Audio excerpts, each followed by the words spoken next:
السلام علیکم dear viewers, آپ کے favourite informative channel Saqib info سے میں ہوں پروفیسر شبیر احمد۔ ہمارا آج کا ٹاپک ہے کوہاٹ۔ خیبر پختونخوا پاکستان کا ایک ضلع جو کہ کوہاٹ نام سے مشہور ہے، جس کے انگریزی سپیلنگ KOHAT سے کیے جاتے ہیں۔ یہ اپنے ضلعی صدر مقام کوہاٹ نام سے پکارا جاتا ہے۔ یہ بر صغیر پاک و ہند کا ایک بہت پرانا ڈسٹرکٹ ہے، جس کا ذکر بدھ مت کی قدیم کتابوں میں بھی ملتا ہے۔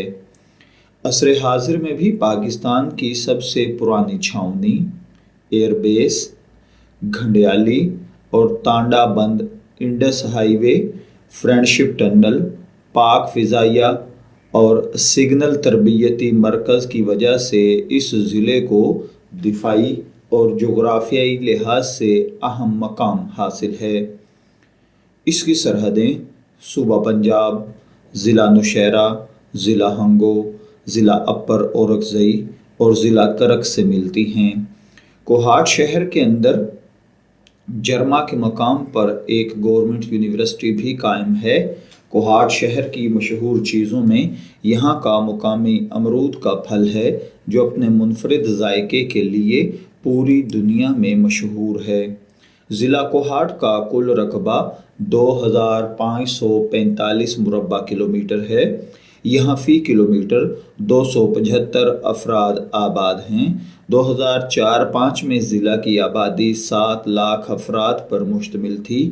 دیہی آبادی کا بڑا ذریعہ معاش زراعت ہے۔ کل قابل کاشت رقبہ 71,210 ہیکٹرز ہے۔ ضلع کوہاٹ کا تقریباً 70% علاقہ زراعت پر مشتمل ہے، جس میں بہادر کوٹ، خرماتو، ڈھوڈا، کوٹ، سیاب، گھنڈیالی، بلی ڈنگ، توغ، کالو چنا، شیخان، شاپور، محمد زئی، شیرکوٹ کے علاوہ سورگل، چمبئی، بڈھ تک کا علاقہ نہایت زرخیز ہے۔ اکثر علاقے کو تاندا اور گنڈیالی ڈیموں سے سیراب کیا جاتا ہے۔ اس کے علاوہ کنووں کے پانی کے ذریعے بھی زراعت میں کافی بڑھ چڑھ کر حصہ لیا جاتا ہے۔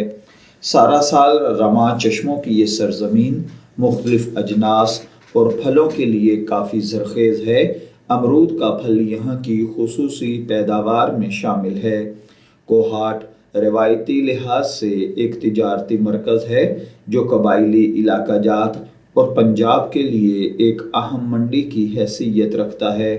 اکثریتی بنگش قبائل کے یہ محنتی، بہادر اور ذہین لوگ ملازمت، ذرائع آمد و رفت، کاروبار اور دفاعی امور میں کافی ماہر ہیں۔ اردو کے بین الاقوامی شہرت یافتہ شاعر احمد فراز کا تعلق بھی اسی ضلع سے تھا۔ کوہاٹ میں ہندکو اور پشتو دونوں زبانیں بولی جاتی ہیں۔ سید آدم بنوری اور حضرت حاجی بہادر بابا کا شمار روحانی شخصیات میں ہوتا ہے۔ آزادی کے ہیرو عجب خان آفریدی کا تعلق بھی کوہاٹ سے تھا۔ کوہاٹ میں بنیادی اور مقامی طور پر 2 بڑی زبانیں بولی جاتی ہیں۔ نمبر 1 ہندکو۔ تاریخی اعتبار سے یہ پنجابی زبان کی ایک شاخ ہے، جو پوٹھوہاری اور سرائیکی زبانوں سے بہت حد تک ملتی جلتی ہے۔ کوہاٹ کے مقامی باشندگان آپسی بول چال کے لیے اسے استعمال کرتے ہیں۔ یہ زبان تھوڑے بہت فرق کے ساتھ پشاور، ہری پور، ہزارہ، ایبٹ آباد اور مانسہرہ کے علاقوں میں بھی بولی جاتی ہے۔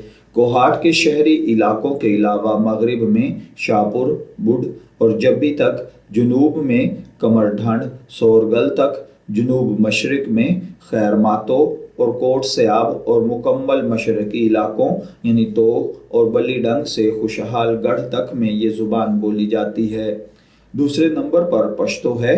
پشتو کوہاٹ کی دوسری بڑی زبان ہے، جو شہری علاقہ جنگل خیل میں بولی جاتی ہے۔ اس کے علاوہ مغرب میں محمد زئی سے رئیسان، مشرق میں توغ پایاں، پشتو گھنڈیالی، تولج، جنوب میں تپئی جرما اور مسلم آباد سے لے کر شکر درہ تک شمال کے علاقوں میں کثرت سے بولی جاتی ہے۔ افغان مہاجرین اور قبائلی علاقوں کے لوگوں کی آمد سے حالیہ دہائیوں میں آبادیاتی خصوصیات میں تبدیلی کے بعد پشتو زبان والے اکثریت میں ہیں۔ اردو قومی زبان ہونے کی وجہ سے یہاں بولی اور سمجھی جاتی ہے۔ سرکاری کالونیوں کے علاوہ شہر میں بھی بعض گھرانوں میں اردو بولی جاتی ہے۔ ایک طرح سے اردو یہاں کی تیسری بڑی زبان ہے۔ کوہاٹ کی مرکزی اقوام میں پراچا، بنوری، میاں خیل، گیلانی، ایوان، بنگش، کوہاٹی، شنواری اور آفریدی شامل ہیں۔ ان کے علاوہ اورکزئی قوم کے بھی بہت سارے لوگ کوہاٹ کے مختلف علاقوں میں آباد ہیں۔ کوہاٹ ریلوے اسٹیشن اور ٹریک کی تعمیر کا کام 1897 میں شروع ہو کر 1902 میں مکمل ہوا۔ چھوٹی لائن جو کوہاٹ سے ٹل براستہ ہنگو بچھائی گئی تھی وہ 1991 سے بند ہو گئی ہے۔ اس ٹریک کی تو پٹڑی تک اکھاڑی جا چکی ہے۔ بڑی ریلوے لائن کوہاٹ سے راولپنڈی براستہ جنڈ جاتی ہے۔ اس ٹریک پر مسافر گاڑیاں چلتی ہیں جو 2013 سے بند ہو چکی ہیں، مگر جنوری 2018 سے کوہاٹ کی نامور سماجی تنظیم کارواں عمل کوہاٹ کے صدر جناب سلیم الطاف ایڈوکیٹ کی تاریخ ساز جدوجہد اور بھرپور کاوشوں کی بدولت کوہاٹ ریل سروس پھر سے بحال ہو چکی ہے، جس سے نہ صرف کوہاٹ کی عوام بلکہ کوہاٹ ریلوے منافع بخش ریونیو پیدا کر کے پاکستان ریلوے کی ترقی میں اہم کردار ادا کر رہی ہے۔ کوہاٹ میں برطانوی دور کا ایک ہوائی اڈہ موجود ہے جو اس وقت کے برطانوی فوج کی نقل و حمل کے لیے بنایا گیا تھا۔ اس ہوائی اڈے کا کنٹرول آج بھی پاکستان ایئر فورس کے پاس ہے۔ کوہاٹ اپنی چاروں اطراف سے سڑک کے ذریعے ملک کے باقی علاقوں سے جڑا ہوا ہے۔ انڈس ہائی وے، پشاور کراچی ہائی وے کی بدولت اس علاقے کو کافی ترقی ہوئی ہے۔ اس شاہراہ پر واقع ہوٹلز، بس سٹینڈز، اس سے جڑے ہوئے کاموں کی وجہ سے روزگار کے مواقع میں اضافہ ہوا ہے۔ کوہاٹ یونیورسٹی کے پاس انڈس ہائی وے پر بہت سے کاروبار کھلے ہیں۔ راولپنڈی روڈ پر بھی کافی ترقیاتی کام شروع ہیں، جو خوشحال گڑھ کے مقام پر پل بھی مکمل ہو گیا ہے، جس سے اس علاقے میں ترقی کے وسیع مواقع پیدا ہونے کی امید ہے۔ یہی سڑک آگے پارا چنار تک جانی ہے، جس کا کوہاٹ ہنگو حصہ بھی مکمل ہو چکا ہے، جبکہ ٹل پارا چنار حصہ پہلے ہی مکمل ہے۔ ہنگو پھاٹک کے مقام سے اسی سڑک کو ہنگو روڈ کہا جاتا ہے۔ یہ پورا روڈ دراصل RCD روڈ کا حصہ ہے، جو GT روڈ پر ترنول کے مقام سے الگ ہو کر پارا چنار تک رسائی فراہم کرتا ہے۔ وزیر اعظم نے اپنے دورہ کوہاٹ میں راولپنڈی روڈ کو ڈبل کرنے کا اعلان کیا تھا۔ شہر کے اندر بھی موجودہ سڑکوں کی جانب کافی توجہ دی گئی ہے۔ ان کی حالت پہلے سے بہت بہتر ہو گئی ہے۔ کوہاٹ ٹنل، پاک جاپان فرینڈشپ ٹنل، جنوبی اضلاع کے لوگوں کا حکومت سے ایک بہت دیرینہ مطالبہ، جس پر 1999 میں جاپان کے تعاون سے کام شروع ہوا۔ 1.89 کلومیٹر طویل اس ٹنل منصوبے کو 2 جون 2003 میں مکمل کر کے ٹریفک کے لیے کھول دیا گیا۔ اس سے جہاں کوہاٹ سمیت باقی جنوبی اضلاع کا پشاور سے فاصلہ کم ہوا، وہیں بڑی گاڑیوں کو بھی سہولتیں ہوئی ہیں۔ اس سے پہلے کوتل بائی پاس پر ان گاڑیوں کے لیے بہت مشکل حالات ہوتے تھے۔ اس ٹنل کی وجہ سے وقت اور جان و مال کی بھی بچت ہوئی ہے۔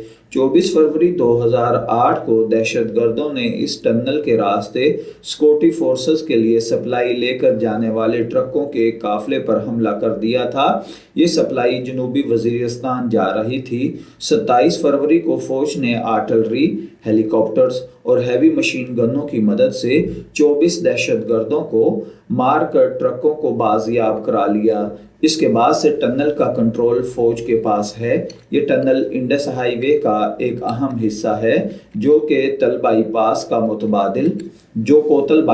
متبادل اور شہروں کے درمیان فاصلے کم کرنے کا ذریعہ ہے۔ علاقے کی معاشیت، ٹریفک صورتحال کی بہتری میں بھی مددگار ہے۔